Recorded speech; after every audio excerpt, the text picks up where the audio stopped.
So ACT and neuroplasticity are two of the main important tools that I have found that help people make this shift, change the way completely how they respond to tinnitus, and learn that even despite tinnitus, life can be exactly the same as before tinnitus. And the most important thing there is that your brain learns that this can absolutely just be a background sound. In the same vein, this is the same metaphor I always say.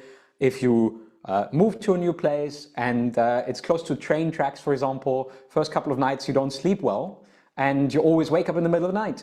But third or fourth or fifth night, suddenly you sleep like a baby because your brain has learned that despite the train riding there, you can still be safe, you can sleep, there is no danger going on. And this is the relationship of your conscious and subconscious mind, knowing that from the sound of the train, there is no danger.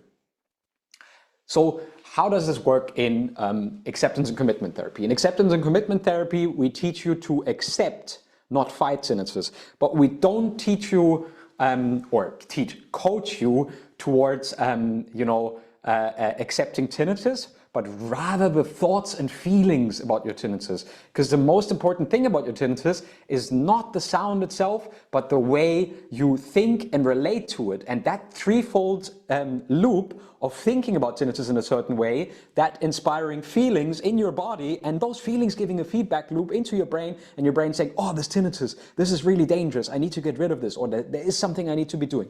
And this vicious cycle can only be interrupted if we accept the thoughts and feelings that come with tinnitus.